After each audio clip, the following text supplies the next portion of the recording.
just 1 minute from now.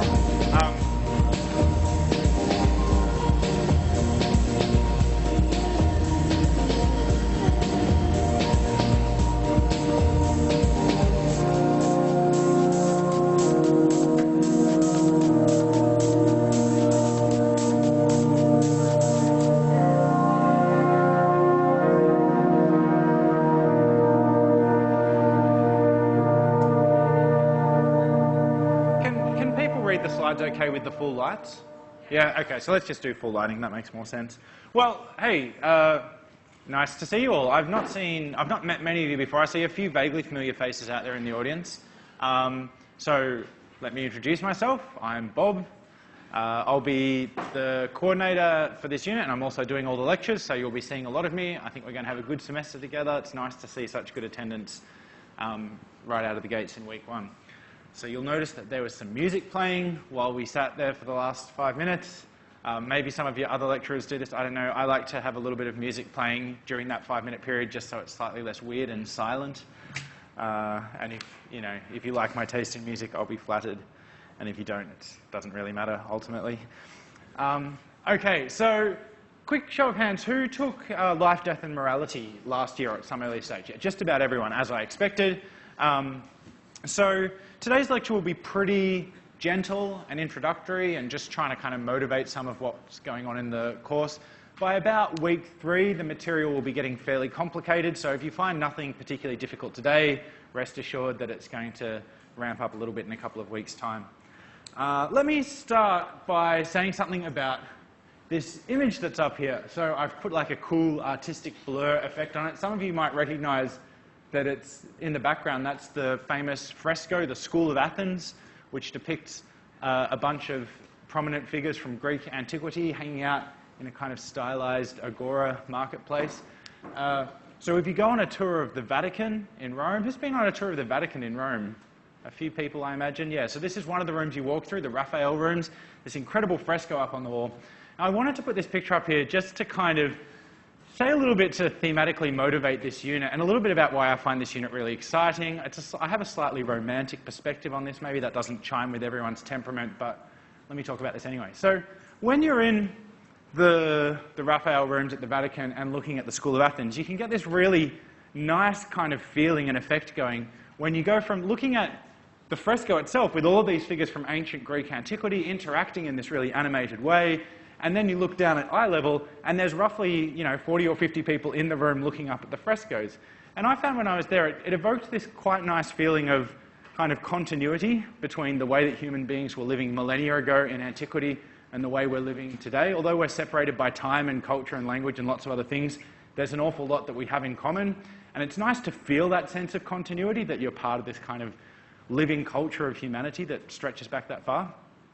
The stuff that we're studying in ethics is, if you like, the intellectual dimension of that, the ethical, kind of secular, philosophical, ethical tradition that we're examining in this course really does trace right back to ancient Greek antiquity, and it's been a live tradition of scholarship and discourse throughout that time, and it remains a live discourse today. We don't study this stuff historically.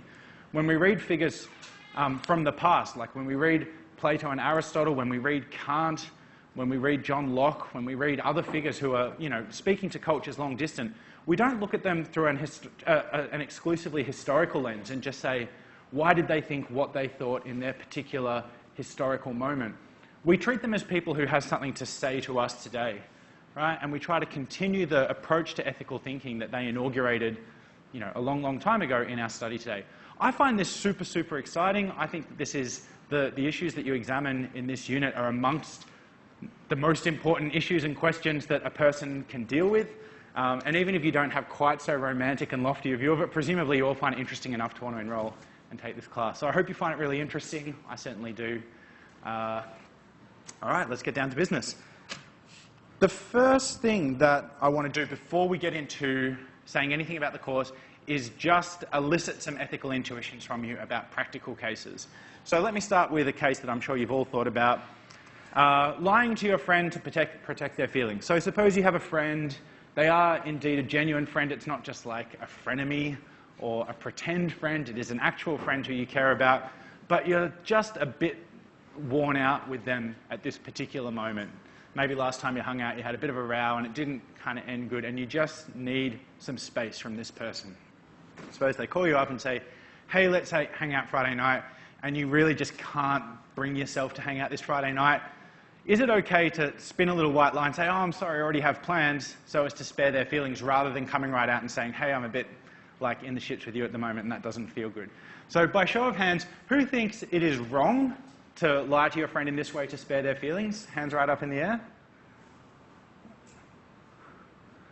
I feel like if I leave this, a few more hands might go up over the time. I've seen like 3 hands. Okay, and who thinks it's fine? Okay, so someone who thought it was wrong. The hand up here was the highest, so I might ask you. Tell me a little bit about why you think it's wrong to lie to your friend in circumstances like that. I think that I'm inclined to say that it betrays the friendship and the bond you have with the person that you're a friend of. Yeah. I think it's more true to the friendship to say, look, I don't really feel like spending my time with you. Yeah. That's all I'd say.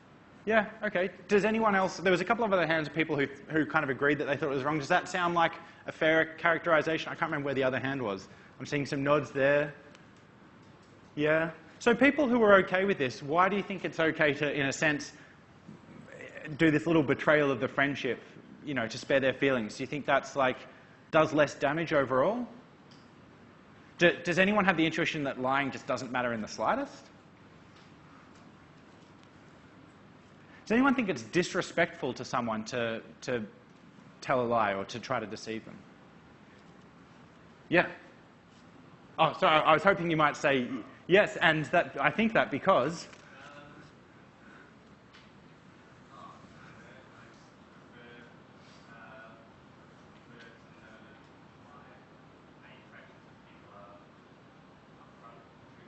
Yeah. Yeah.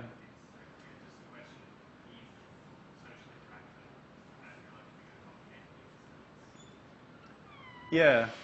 It kind of sounds like a mixture of, on one hand, this thought that like honesty is the best policy, like human society just functions more smoothly when we're not tricking each other, but equally that there's a kind of disrespect that you're on the receiving end of if someone's, you know, specifically telling an untruth to you, right?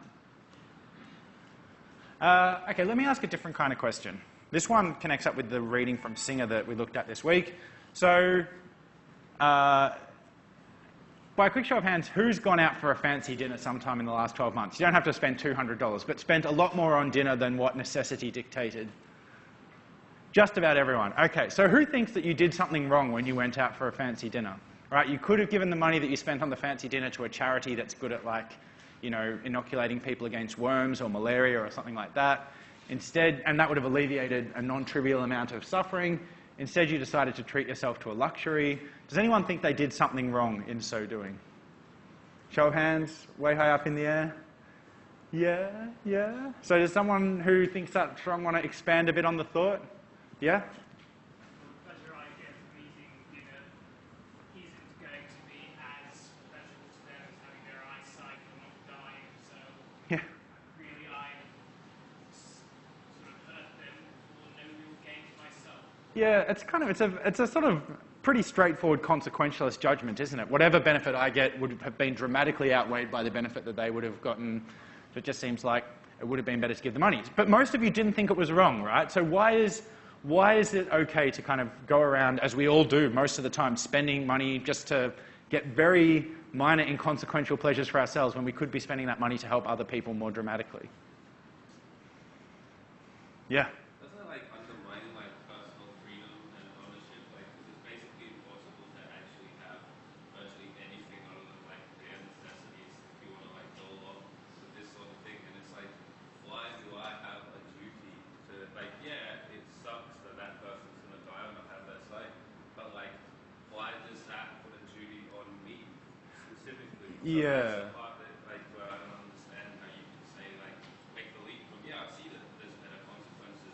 I don't see why I'm obligated morally to strive for better consequences at the expense of my own well-being necessarily. Yes, I feel like there's two kind of subtly different strands to that thought. One of it was the idea that there might be something morally significant about the project of self-realization, right? And that sometimes requires us to invest in our own pleasure in some way at the expense of other people's well-being. But independently of that, a question about how do the obligations that are associated with alleviating suffering fall to me or any of us individually, right?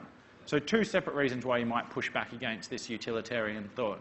Anyone else want to chime in on this question? Yeah. I just think like Singer's idea of necessity is quite ambiguous because if he's talking about necessity in a sense that it would be conditional to basic needs of survival, we could also make the argument like the money that he spent on his education wasn't a necessity for him Yeah. to function as like a living organism. So Right. to me it seems like a bit of a slippery slope that he just wants to Yeah. like pinpoint people that have gone and used their hard-earned money to enjoy the fruits of their labour. So that's where I see I have an issue with that. Yeah. So I'll come in on this, but just at the back. Just response to that, you say it's ambiguous, but like $200 fancy dinner, that is pretty unambiguous. I agree there is going to be an area where it does get ambiguous, but sometimes you are indulging yourself. So I mean, I think both of these thoughts sound right to me in some sense, right? Like trying to say there's some sort of spending that's necessary spending and over there, and then there's luxurious spending over here, seems like too crude a way of dividing up our choices. But equally, there are going to be some cases, if not $200 on dinner, then like, you know, suppose you're buying yourself a diamond Rolex. I'd assume that none of you have ever done this. Maybe some of you haven't. I don't know, like, what does a diamond Rolex cost? Like $10,000? And then you think, oh, maybe I'll get the diamond Rolex with like some rubies in it as well, that's $15,000. At a certain point, we're all going to say, well, that's just a completely spurious luxury. And then it seems like the way that Singer's thinking about it can enter into our judgments. So over here. So just touched on the point over there as well. Like I intuited the line a little bit, but it's like a week I would make an argument of it. I guess you work hard for your money for food, like you should be able to spend it for things. Yeah. Yeah, so there's some idea of property that has to enter into our judgments about this, right? And like whatever that idea of property is, it's essential to our notion of property that your property is like you're under no obligation to do anything with your property other than what you want to do with it, right? So there's some kind of implicit critique of the idea of property here that needs, at the very least, needs to be fleshed out before we're going to like buy the Singer type thought on this. Yeah. I feel like most of us don't intuitively believe it to full extent with the idea that if like we earned that money, therefore it's ours. Because I feel like most people here would be like, yeah, but you should still pay taxes. Right. To like, if I own my own private hospital, that doesn't mean I shouldn't pay the taxes that would help other people afford that kind of care. Yeah, that sounds right. So I think the thoughts about property like are quite complicated because you're right that whilst, you know, implicit in this thought there's a theory of property, we also want some theory of like collective obligations to your political community, your state or your nation that are going to put some boundaries on just how much entitlement you get out of your property. So once we have to spell out like a lot of detail about this stuff before we can comfortably assent to the utilitarian thought. Over here. Also, you could be put into a position where you are set up to be able to earn a lot of money. Right. And that's not you didn't do that, but you were born into that position or something. Right. Like it's not you didn't achieve being born into this like money or something. Yeah. And it's like someone else didn't achieve that birth or something. Yeah, so I mean, there's obviously a really important tradition in political philosophy of critiquing a kind of, you know, a straightforward capitalist or, you know, libertarian notion of property.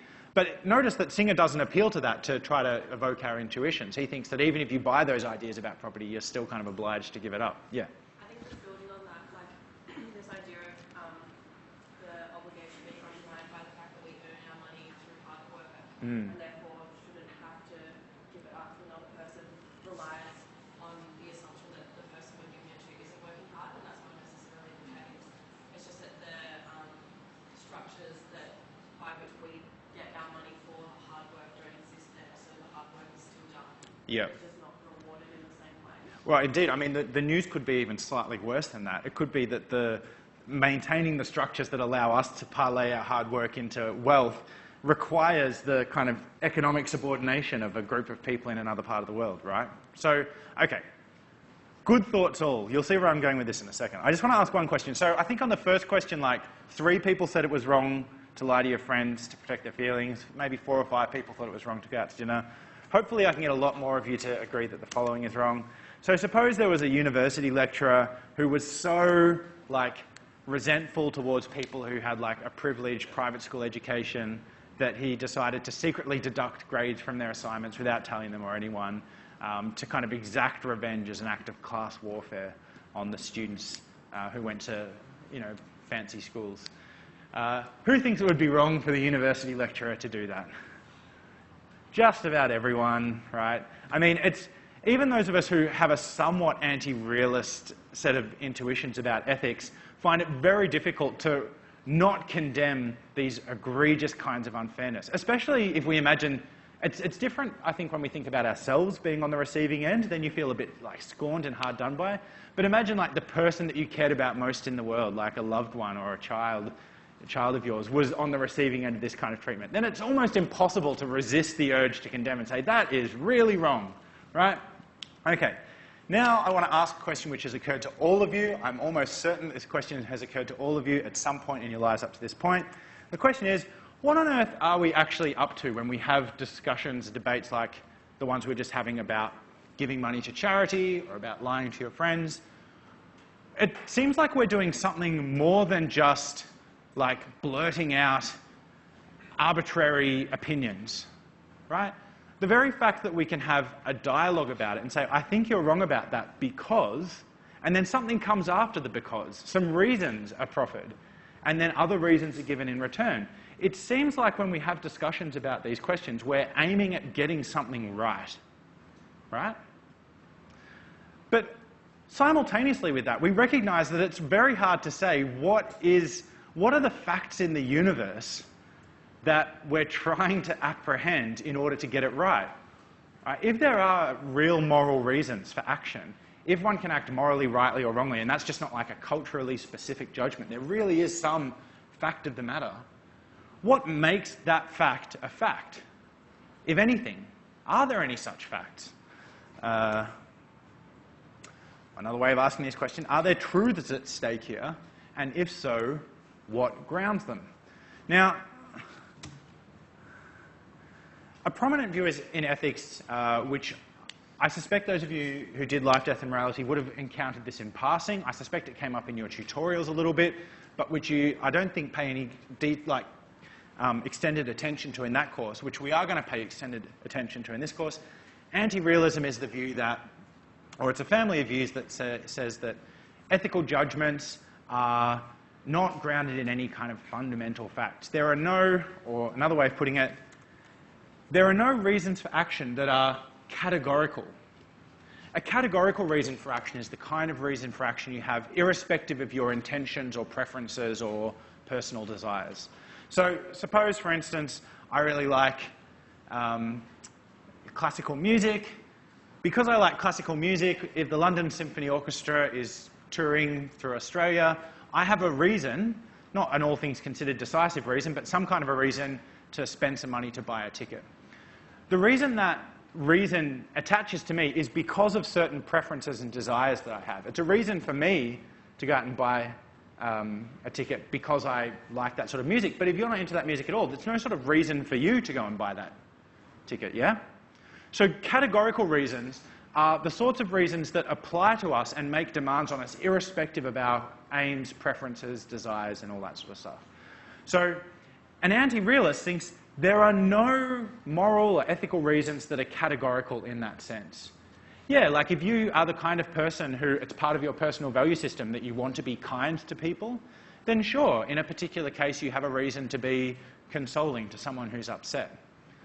But it's not the case that you have a binding categorical ethical reason to do that. Your reason just owes to the contingent fact that you happen to value kindness. Right? Anti-realists think that that's all there ever is. Those are the only kinds of reasons that we ever get. Ethical realists think no.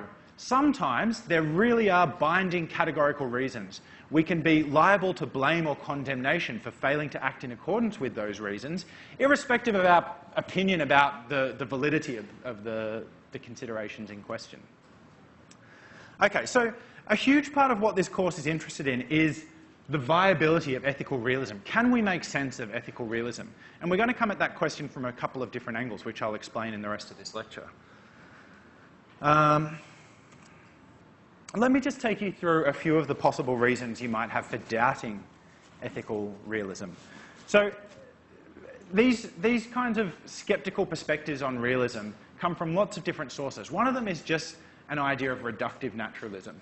So starting with the scientific revolution, with people like Newton, depicted here, the idea that all that exists is what we can observe. If we can't observe something, then it's meaningless to say that it exists, kind of gets you to an anti-realist viewpoint, or can get you to an anti-realist viewpoint, because when you ask what grounds facts in ethics, it doesn't seem like there's any observable entity in the universe that could ground them, right? If you have a reductive naturalist view of what exists, a kind of naturalist metaphysics, then where you fit ethical facts into that metaphysics is a pretty complicated question, and many people have concluded there is nowhere to fit them, right? So I haven't given you a sort of an argument for reductive naturalism. Rather, what I'm telling you is that if you are a reductive naturalist, that's one of the considerations that's sort of pulled people towards ethical anti-realism at certain points historically. A different kind of reason for doubt is what we might call genealogical debunking. So the idea is this. I have some ethical intuitions, some ethical beliefs, some ethical judgments. Suppose one of my ethical beliefs is that one ought to be respectful to one's parents. I think that I hold this belief because there is some sort of mind-independent domain of ethical truths, and this is one of them. And I've somehow, through education or moral intuition, latched onto this ethical truth. But then someone might come along and say, oh, do you know what? Actually, the reason why you believe you should be respectful to your parents is not because of some noumenal truth that you've latched onto. It's because society has conditioned you to think that way.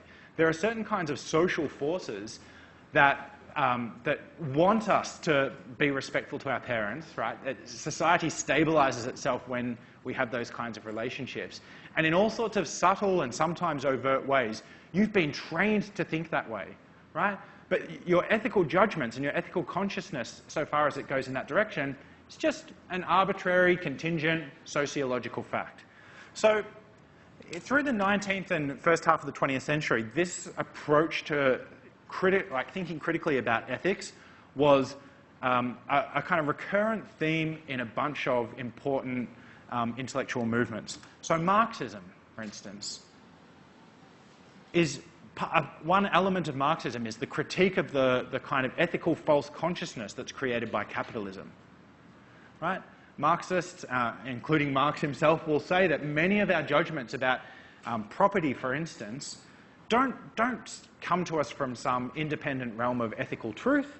They get conditioned into us as part of our acculturation into this way of life. And indeed, if you're a Marxist, you think this is a pernicious way of life. This is bad for humanity, all things considered. Friedrich Nietzsche, who some of you will have read in study, but also some of you have probably just read under your own steam, famously argued that a whole swathe of our moral intuitions were a kind of residue from Christian thought that hadn't yet fully withered away, even though most of the beliefs that made sense but once upon a time are beliefs that we no longer, many of us, live by. Who else? Sigmund Freud thought that at least some of our ethical judgments were an unconscious expression of repressed sexual desire. Now, whether you buy into any of these particular critiques of where our ethical judgments come from, I hope you can see how the strategy works. You think you believe this because it's some ethical truth, but actually you believe this because you've been acculturated into thinking that way. If you come to see your ethical judgments through that light, ethical anti-realism can seem like a really hard position to resist because, look, all of my ethical judgments are just something that's been indoctrinated into me. Okay, another possible reason for doubt is evolutionary debunking. So here, the way we're trying to debunk people's moral judgments and intuitions isn't by identifying the cultural origins of them, like Marx or Nietzsche would have done, but identifying the evolutionary origins of them. So, for instance, one of the most primitive ethical intuitions is like altruism, the desire to, in some way, sacrificially take care of another person. There's a bunch of very persuasive work in evolutionary psychology and evolutionary anthropology which seems to indicate that altruistic urges and altruistic kind of psychological dispositions were at a certain point selected for. It was advantageous for our kind of hominid ancestors to form altruistic relationships with one another so that they could cooperate and thereby outcompete other kinds of similar species who are trying to vie for the same ecological niche as, like, you know, the most successful primate species. So if you come to believe, and of course you'd have to go and read some of this literature to get a sense of it, but if you came to believe it, yeah, most of our ethical, the reason why we have these ethical judgments can be explained in terms of a completely naturalistic process, and that's how we ended up having the kind of psychology we did. Again, this is going to make ethical anti-realism seem really, really tempting.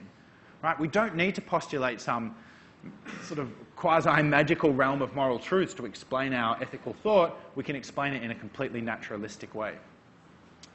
And none of these are supposed to be lay-down arguments for ethical anti-realism. I'm just trying to impress upon you that there's a bunch of different kind of concerns and intellectual forces that are going to push us towards ethical anti-realism when we pay attention to them.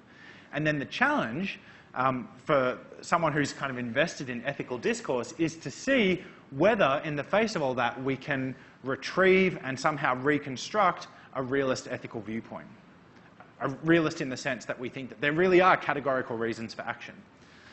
Okay, just a quick note on the historical origins of these critiques of realism. So, like, if you had a very, very broad strokes intellectual history of anti-realism, you might think the crucial moment was Darwin in the mid-19th century. So when Darwin came along and you know, came up with the theory of evolution by natural selection, and in so doing really kind of posed a serious challenge to the prevailing theological views of his time, that's what opened the floodgates for people like Marx and Nietzsche and Freud to start picking apart our theories of ethics and showing, hey, this is all just culturally embedded random stuff and it doesn't have any basis in reality. There's kind of a grain of truth in that thought, that ethical anti-realism certainly did gather steam in the mid-19th century in the wake of Darwin's work. But equally, there were grounds for ethical anti-realism, and there were ethical anti-realists long before Darwin came on the scene, indeed long before Newton came on the scene. Right? So the Euthyphro dilemma, which was one of the readings we put up for you on Moodle for this week as a kind of introductory reading, shows you how you can end up with kind of doubts about the objectivity of ethical thought, even in a universe where you accept that there are gods or godlike beings. Right? So when Socrates and Euthyphro are having this debate in the Euthyphro dilemma, Socrates says, what's piety, which kind of plays an analogous role in ancient Greek thought to morality for us. And Euthyphro says, piety is what the gods love. And then Socrates pushes him and says, why do the gods love it? And Euthyphro says, well, because it is pious. Socrates is kind of trying to push Euthyphro to show him this reasoning just runs in a circle. The gods love it because it's pious because the gods love it. There's no informative explanation here of where our ethical judgment comes from. Right? There's no way of knowing for any particular ethical claim whether it's true. So even in a universe that's got kind of godlike beings in it, or indeed the God of the Judeo-Christian tradition, there are still going to be doubts that crop up about the objectivity of ethics. Right? Just saying, well, goodness is whatever God wills. We have a conception of goodness that is able to support the thought that maybe God wills something evil, right? It seems like our conception of right and wrong, of good and bad, is independent of our understanding of, like, power, the kind of theological notions that people appeal to. So, religious or not, there is this kind of question of ethical realism versus anti-realism that all of us have to contend with. Okay. So, the point of this course is not to deliver a verdict. And if you ever read a book or took a course, I mean, if you read a book like a high-level research book that was trying to defend realism or anti-realism, fair enough. But if you ever read a textbook that said, the verdict is in, and the thing that all sensible people believe is this one, you should not trust that book. And equally, if you're ever taking a course on this stuff and someone says, so here's why you should all be realists at the end of the day, you should not trust that person. Because this debate between realism and anti-realism is perennially controversial. People who have thought more about it, who are better informed and smarter than any of us, have divided on this question consistently, right? For centuries, if not millennia. So it would be foolish to come into a course like this thinking, right, we're going to get answers. Good. 11 weeks from now, we'll know whether ethics is real. what we're going to try to do, obviously, is get some skills and some knowledge that will help us to think about these questions a bit better than we were able to do beforehand. Right? I put up there to say that I want you to be able to think about these questions in a way that's both critical and productive. What I mean by that is I actually think it's not that difficult to think critically about these questions. If you've got a little bit of patience and mental agility, you can these thoughts about, well, what would ground ethical judgment? Isn't it all culturally relative? These are thoughts that occur to many of us, and we have conversations with our friends about this. But it's very difficult to find any space between the kind of dismissive critical thought, ethics, it's all just baseless, it's all just what society says over here, and then right down the other end of the spectrum, I'm sure you've had conversations where someone has raised this thought, and someone in the group says, but that just couldn't be true, because if ethics wasn't real, society wouldn't function and would all be mayhem, so we just can't think about that.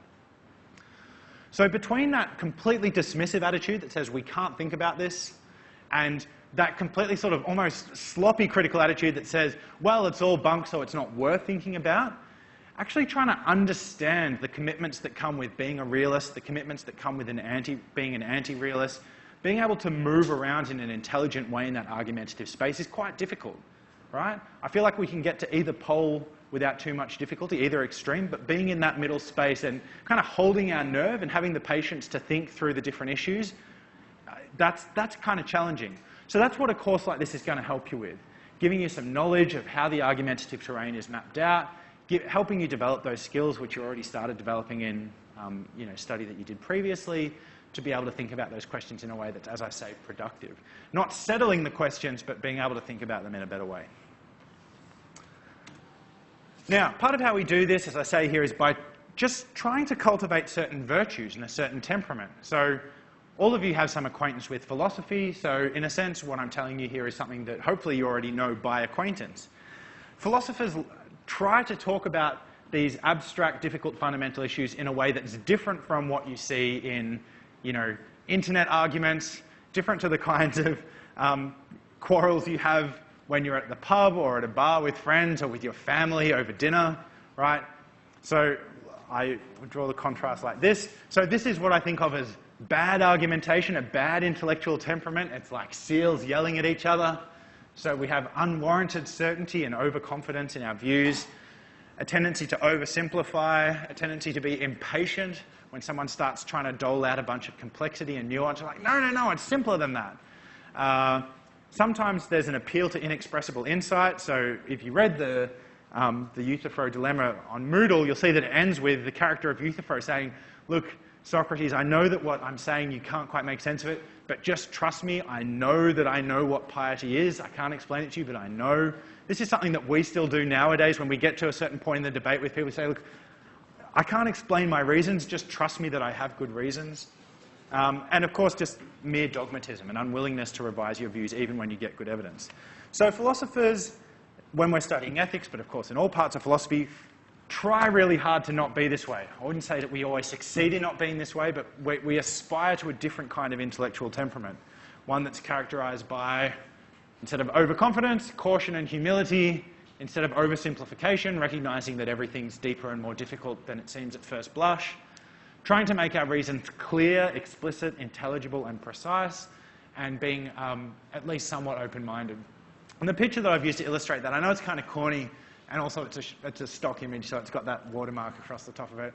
But I kind of like this image. Like, one thing I like about this image, if it's supposed to sort of analogically depict what studying ethics should be like, is that there's a sense of everyone collaborating to try to get something right, to solve a problem. We might not all agree at the end of the day what the best solution to the problem is, but it's not like we're contrasted with the seals, where it's like, I have an opinion and you have an opinion, and we're just going to trade opinions with each other. No, we're actually trying to converge, and even if we can't ultimately agree about everything, to at least agree about the framework within which the inquiry is happening and what a good answer to certain questions would look like. To, in some sense, be on the same page as each other. And that requires patience and, careful critical thought. And I assume you're all here partly because you dig that stuff, which is good. Okay. So I want to say something else about religion here. So sometimes when you hang out on the internet and people talk about religion and ethics, you'll see a certain kind of knee-jerk response, which is to kind of criticize religion because supposedly it stands in the way of kind of honest, clear, critical, ethical thought. And I just want to kind of suggest to you, many of you will already agree with what I'm saying, but anyone who's inclined to think that way, I really want to push back against that and not encourage you to not think of religion as the enemy. I mean, I'm not religious myself, but I just think this becomes its own kind of dogma. So just going back to this comparison, I mean, if you haven't met religious people who exemplify all of the charities, all of the virtues on the right-hand side of the screen, religious people who are, you know, humble, charitable in their interpretation of others, recognize the depth and difficulty of things, try to make their reasons clear and precise and are open-minded. If you haven't met religious people who are like that, you just need to get out more. They do exist in plentiful numbers.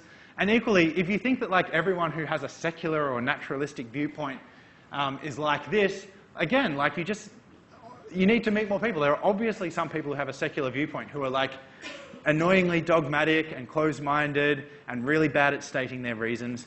So I want us to be on the same page about this. The enemy to good philosophical thinking about ethics is not any particular religious standpoint or any particular political standpoint. The enemy to good philosophical thinking are these vices, wherever they come from, right? These vices, sorry, wherever they come from. And likewise, all of us can try to cultivate these virtues. Whatever our wider commitments are, we can all aspire to be going about our business in the right way and with the right spirit. Just to kind of hammer the point home that religious people aren't like the problem as such. So this is Rowan Williams. This is when he was overseeing the wedding of Prince William and Princess Kate. So he was until a few years ago, was the head of the Church of England, the Archbishop of Canterbury, and that was his day job, but his like thing on the side was being like a super respected philosopher and literary theorist and theologian, kind of an unimpeachably good thinker in the kind of spirit that we're talking about. Elizabeth Anscombe, who's one of the most influential philosophers of the 20th century, did a lot of pioneering work on virtue ethics, which is a topic we'll discuss later in the semester, was also the staunchest, surliest Roman Catholic you would ever care to meet. And that certainly didn't stand in the way of her philosophical excellence. And lastly, this example is kind of corny, but I think it's one that's a bit more relevant for us. So basically the only intelligent person on commercial television nowadays, Walid on the project, I think is, in some ways, when he does those little bits where he talks about like current affairs issues, he exemplifies many of the virtues that we're talking about here of being clear and precise. As I guess is widely known, he's a Muslim. So there's no reason to think that religion itself stands in the way of cultivating the kind of intellectual virtues and intellectual temperament that we all want to be bringing to bear on these topics. Okay, so that's one part of the equation. How do we approach these questions? Well, there's a certain virtues that we try to cultivate, a certain temperament that we try to bring to bear, but what's the substance of the inquiry look like?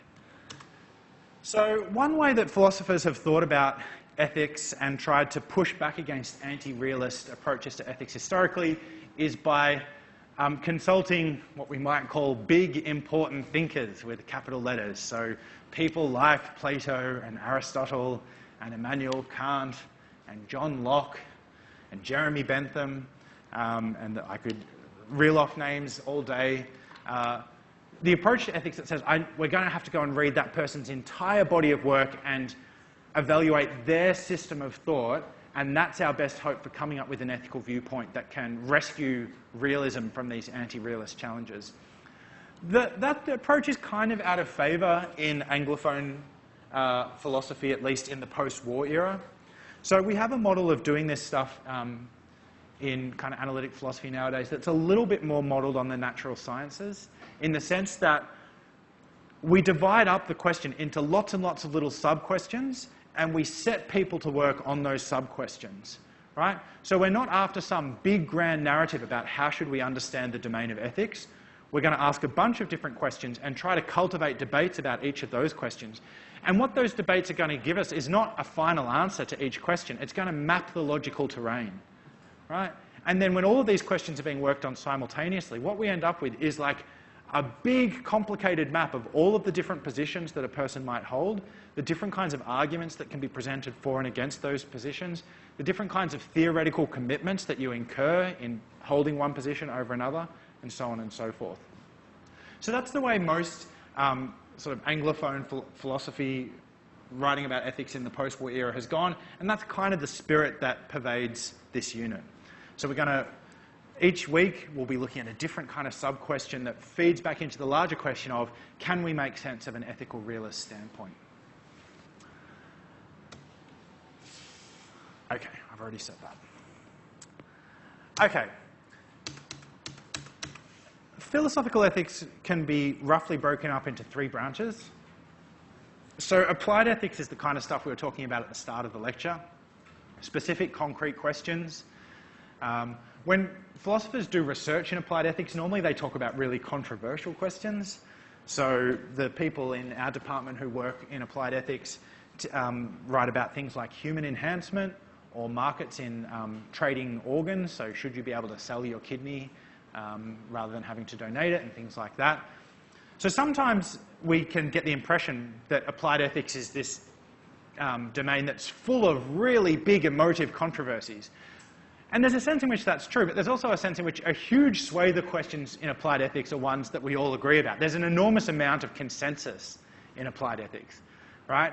So for instance, just about everyone agrees that you shouldn't murder people for fun, right? So you see what I mean? There's so many ethical judgments that we all agree upon, even if we have lots of different kind of worldviews coming into it, we all converge on certain issues.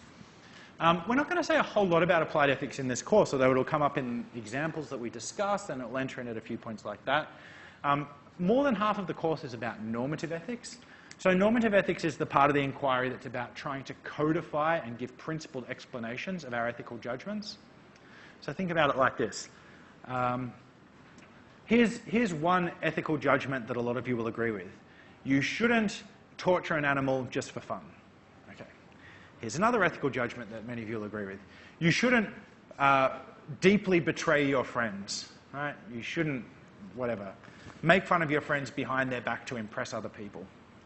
And here's another ethical judgment that many of you will agree with. University lecturers shouldn't arbitrarily penalize students that they don't like in their grades. Okay. Normative ethics is interested in trying to provide explanations or theories or principles that can explain how all of those things stem from some common underlying theory of ethics, right? If it were the case that all of these ethical judgments had no deeper foundations, there's just like a vast plurality of ethical truths which are out there, which you have to try to discern by introspection and understanding the ethical texture of life, then anti-realism seems like a plausible view, right? Because it seems like ethics is just a bunch of arbitrary commitments. But if we have a normative ethical theory that can sort of codify and explain why our ethical judgments and intuitions shape up the way they do across a wide spectrum of cases, now ethical realism is looking like a more plausible prospect again, right? So many theorists have thought that an important component of defending ethical realism is coming up with an adequate, or maybe more ambitious than that, the best ethical theory that we can formulate. So examples of ethical theories are ones like these, and these are terms that, the first two at least, are terms you will have encountered. So consequentialism is a kind of ethical theory. Consequentialist ethical theories say that what make all the right actions right and all the wrong actions wrong is that the right actions are ones that promote or maybe maximize good consequences, and the wrong actions are the ones that promote or maximize bad consequences, right? Consequentialist theories try to explain and codify ethical judgments by appeal to these claims about maximizing good and bad consequences. Deontological theories, by contrast, are ones that appeal to other things like rights, duties, and obligations. They say sometimes an act is wrong even if it does maximize good consequences. So, for instance, punishing an innocent person to stop a lynch mob from going around exacting vigilante justice might be the best way to minimize the suffering in our little town if I'm the sheriff. But nevertheless, if I'm a deontologist, I think punishing the innocent is always wrong, even in a case like that where maybe it promotes the best consequences. Virtue ethical theories are theories that think the rightness or wrongness of actions is at least partly dependent on the character or the intention that underpins the action, right? So you could have an action that promotes good consequences, that's in accordance with your duty, but if you did it out of some vain desire to appear attractive to another person, kind of showing off your moral sanctimony, right? Virtue ethicists are going to say that action was wrong, even though it was the kind of thing that consequentialists and deontologists would say, yeah, that was good. Okay, so part of this course is going to be about examining different approaches to normative ethical theorizing, looking at the problems that arise for different kinds of ethical theories, comparing them against each other, and in that sense, sort of undertaking this one element in a defense of ethical realism. Coming up with the best normative ethical theory is a part of defending ethical realism. Okay. The other part of defending ethical realism is addressing meta-ethical questions. So let me just explain this by example. Suppose your ethical theory spits out the following rule or precept.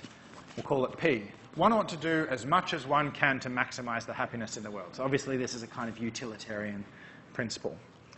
Here's some meta-ethical questions that we might ask about this.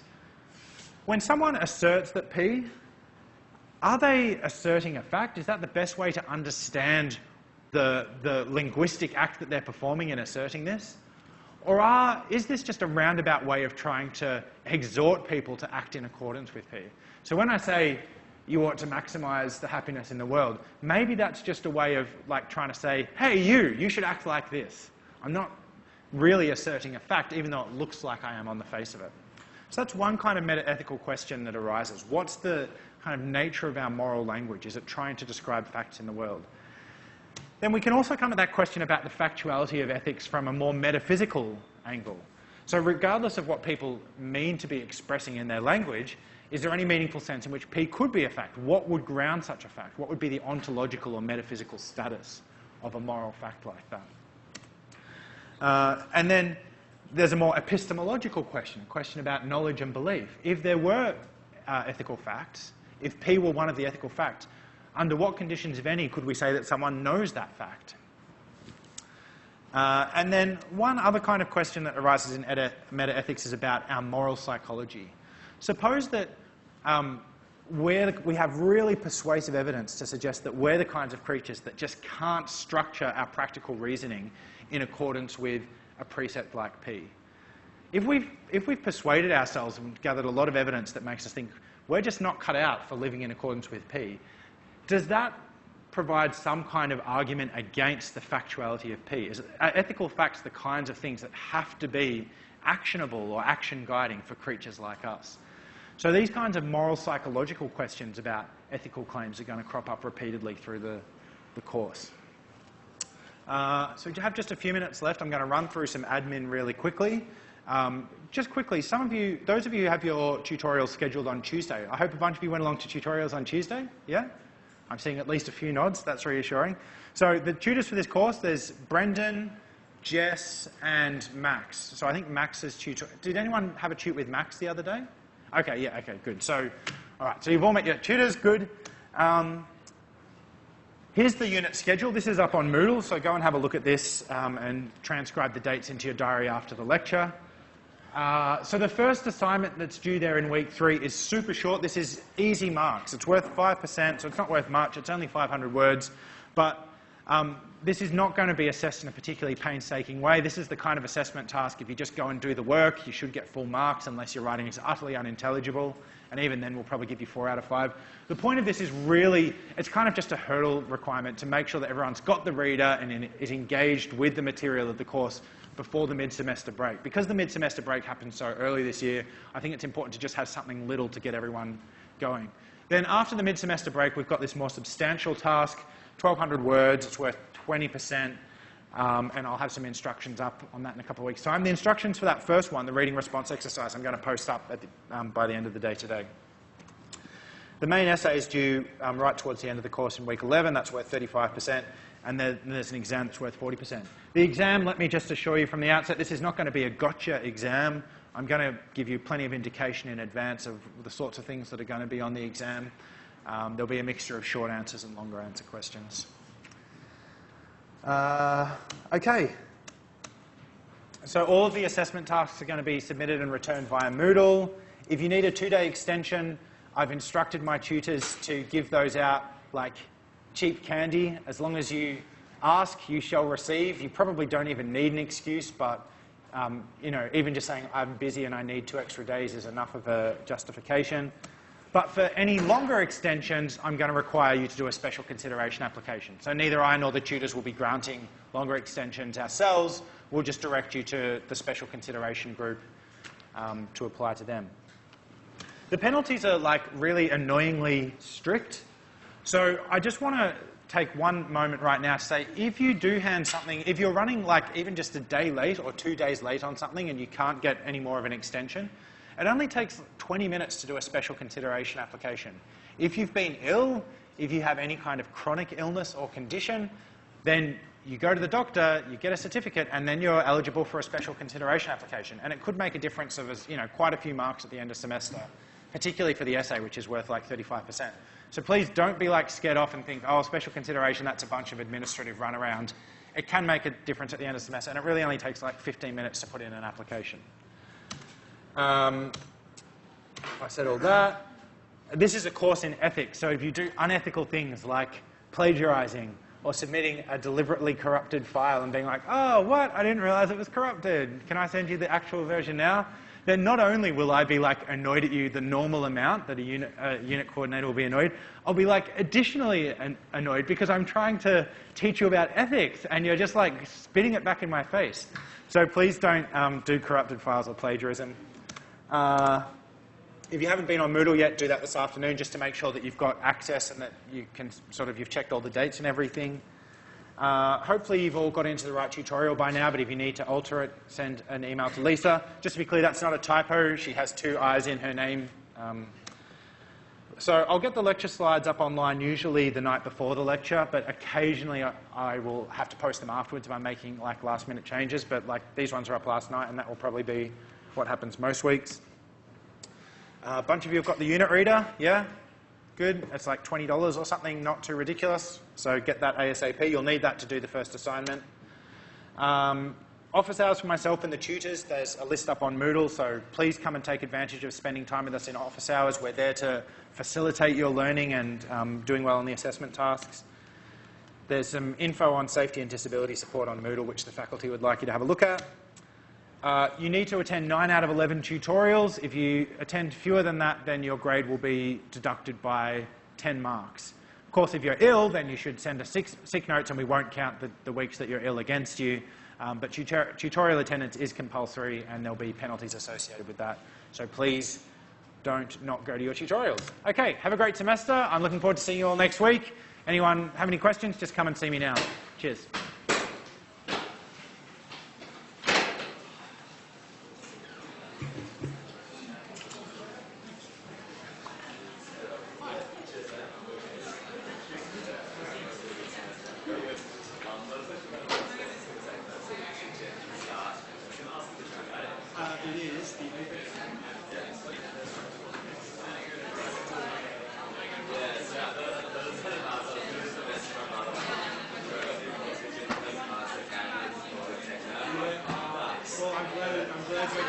I'm always flattered when students appreciate my text.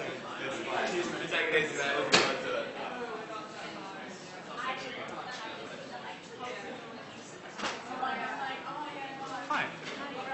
I'm Tess, it's nice to see you. You were in human rights, weren't you? Is that right?